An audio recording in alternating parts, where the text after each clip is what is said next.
दोस्तों, मेरा नाम अंकित है। मैं उस खौफनाक बस सफ़र को कभी नहीं भूल सकता।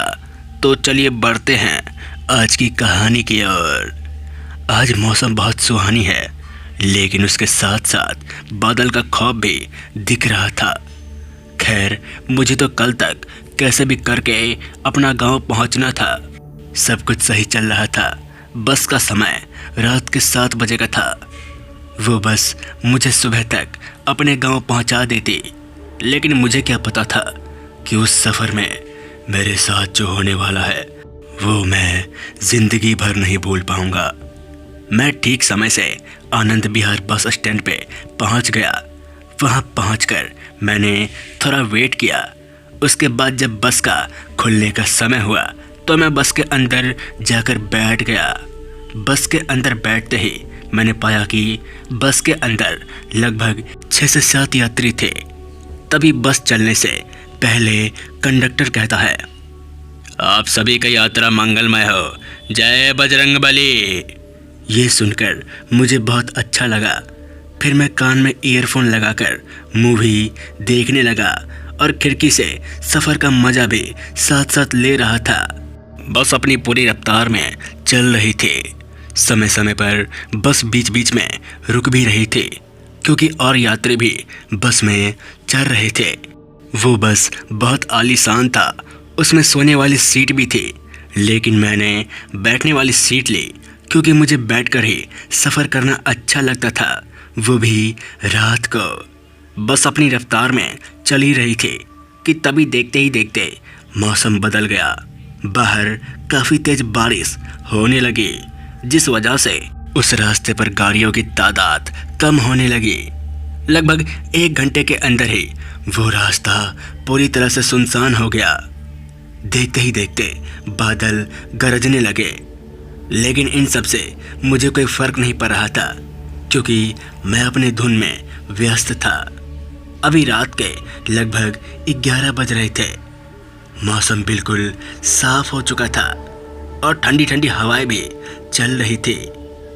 जब मैंने अपना ईयरफोन हटाया तो मुझे पता चला कि ठीक मेरे सीट के बगल में एक लड़की बैठी है, जो दिखने में बहुत ही सुंदर लग रही थी। अजीब बात तो ये थी कि वो बस एकटक लगाए सामने देख रही थी। अभी मैं उससे कुछ कह पाता कि तभी बस एक ढाबे पर जाकर रुक गई, जिसके बाद बस के सभी यात्री नीचे उतर गए। बस तकरीबन 20 मिनट से लेकर आधे घंटे तक रुकने वाली थी, तो मैंने सोचा कि थोड़ा आसपास जाकर घूम लिया जाए, क्योंकि मुझे भूख नहीं लगी थी। ये सोचते हुए मैं ढाबे से आगे पैदल ही चलने लगा। देखते ही देखते मैं बस से काफ़ी दूर आ गया था। तभी मैंने जो देखा वो देखकर मेरी आंखें फटी की फटी रह गई। मुझे अपनी आंखों पर विश्वास नहीं हो रहा था, क्योंकि मैंने देखा कि एक लड़की पीपल के पेड़ पर बैठी हुई है और वो मुझे देखकर जोर जोर से चिल्ला रही है। जब मैंने उसे ध्यान से देखा तो पाया कि ये वही लड़की थी जो बस में मेरे बगल में बैठी थी। ये देखकर मैं बहुत ज़्यादा हैरान हो गया। तभी देखते ही देखते मेरे आंखों के सामने उसका चेहरा बहुत भयानक हो गया। उसकी दोनों आंखें अब लाल हो गई। वो दिखने में बहुत खौफनाक लग रही थी। मैं अभी कुछ बोल पाता कि तभी वो जोर जोर से हंसने लगी और बोली, तुझे मरना होगा।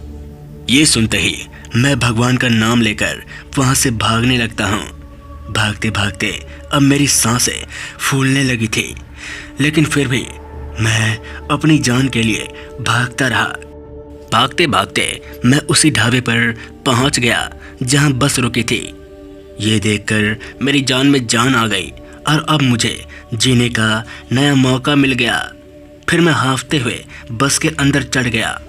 जब कंडक्टर ने मुझे इस हालत में देखा और मेरे बारे में पूछा कि मेरे साथ क्या हुआ है, तो मैंने उसे हांफते हुए सारी बातें बता दी। ये सुनते ही वो भी बहुत ज़्यादा हैरान हो गया और कहने लगा, अगर आप उस लड़की से अपनी जान की भीख मांगते तो वो आपको तुरंत मार देती, लेकिन आपने कुछ नहीं बोला, इसलिए आपकी जान बच गई।